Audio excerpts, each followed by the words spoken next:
Chers amis, bonsoir. Ce soir, j'ai une question simple. Est-ce que votre entreprise, vous l'avez bâtie pour la revendre un jour? Ou est-ce que vous voulez la transmettre à vos enfants? Voilà une question que beaucoup d'entre nous ne nous sommes pas souvent posées. Moi, en tout cas, dans ma carrière d'entrepreneur, c'est une question que je me suis posée bien tard. Et je suis heureux que durant une des nombreuses formations auxquelles j'ai assisté, quelqu'un qui était assez informé m'a posé cette question simple. Parce qu'il remarquait mes réticences à ouvrir mon capital, à permettre à des investisseurs étrangers de prendre des parts dominantes. Il voyait mes hésitations à signer certains contrats. Il m'a posé une question simple. Est-ce que votre entreprise est une entreprise patrimoniale ou est-ce que vous êtes une start-up? Alors ce soir, je vais vous en parler. Comme à mon habitude depuis quelques jours, je vais partager avec vous une étude de cas qui pourrait vous inspirer et qui pourrait vous permettre de choisir, de déterminer qui est-ce que vous êtes. Êtes-vous un entrepreneur patrimonial ou un entrepreneur d'une start-up? Je vais vous raconter l'histoire de Nadia et de Moussa. On y va. Nadia et Moussa étaient mariés depuis plus de 20 ans. Ils avaient deux enfants, Awa et Boubacar. Nadia, une brillante ingénieure, et Moussa, un économiste respecté, vivaient à Ouagadougou, la capitale du Burkina Faso. Ils partageaient une passion pour l'innovation et rêvaient de créer une entreprise technologique prospère. En 2010, ils ont lancé Tech Burkina, une entreprise spécialisée dans les solutions technologiques pour les petites et moyennes entreprises. Nadia était responsable du développement technologique, tandis que Moussa gérait les finances et la stratégie. Ils travaillaient dur et leur entreprise a rapidement prospéré, attirant l'attention des investisseurs locaux et internationaux. Alors, quelles sont les erreurs qu'ils ont commises? Avec le succès de Tech Burkina, Nadia et Moussa ont commencé à envisager l'avenir de leur entreprise. Nadia rêvait de bâtir une entreprise patrimoniale, quelque chose qu'ils pourraient léguer à leurs enfants. Moussa, en revanche, voyait une opportunité de vendre l'entreprise à un investisseur majeur pour un profit substantiel et ensuite investir dans d'autres projets.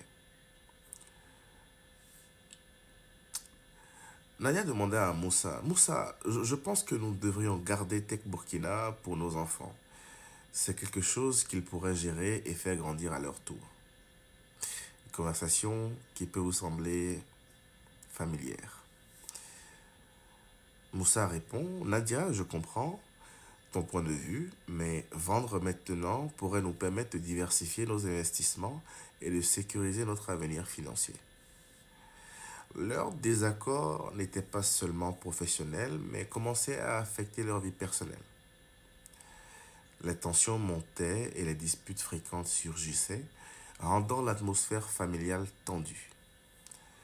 Awa et Boubacar, bien que jeunes, ressentaient l'impact de ce conflit sur leurs parents. Alors, quelles sont les stratégies d'atténuation et quels sont les résultats qu'ils ont obtenus? Voyant l'impact négatif de leur désaccord, Nadia et Moussa ont décidé de consulter un conseiller en affaires familiales. Le conseiller leur a recommandé de clarifier leurs objectifs à long terme et de définir une vision commune pour l'avenir de Tech Burkina. Ils ont organisé une série de réunions avec leurs enfants pour discuter de leurs perspectives et de leurs intérêts. Awa, passionné par la technologie, voulait rejoindre l'entreprise après ses études, tandis que Boubacar montrait un intérêt pour l'économie et les investissements. Nadia et Moussa ont également rencontré des investisseurs potentiels pour évaluer les offres de rachat. Pendant ces discussions, ils ont réalisé qu'une vente pourrait effectivement apporter une sécurité financière immédiate, mais cela signifierait renoncer à leur vision initiale de bâtir une entreprise familiale. Pour trouver un compromis, ils ont décidé de structurer Tech Burkina en deux entités. Une partie de l'entreprise serait vendue pour obtenir des liquidités, tandis que l'autre partie resterait sous contrôle familial pour être gérée par leurs enfants à l'avenir. Quelle est la leçon apprise? L'expérience de Nadia et Moussa souligne l'importance de définir clairement vos objectifs dès le début.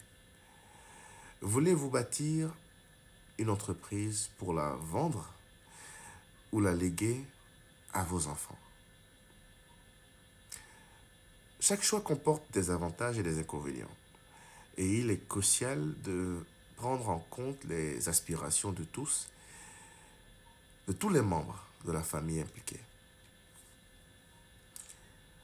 En structurant leur entreprise de manière à satisfaire à la fois leurs besoins financiers immédiats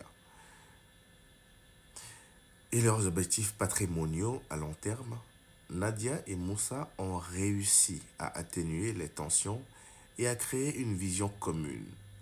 Ils ont appris que la communication ouverte et la flexibilité sont essentielles pour équilibrer les intérêts professionnels et personnels. En conclusion, en affaires, il est essentiel de faire un choix clair entre bâtir pour vendre ou bâtir pour la famille. Une planification et une communication adéquates peuvent aider à naviguer dans ces décisions complexes et à éviter les conflits qui pourraient nuire aux relations personnelles. Ne laissez pas les affaires détruire ce qui compte le plus, votre famille et vos valeurs. Si vous avez aimé cette vidéo et que vous voulez que j'en fasse d'autres, parce que les exemples font légion, je serai heureux de lire vos commentaires, d'avoir un like et je vous demanderai de partager avec ceux qui pourraient en bénéficier. Merci encore pour votre attention et à la prochaine vidéo.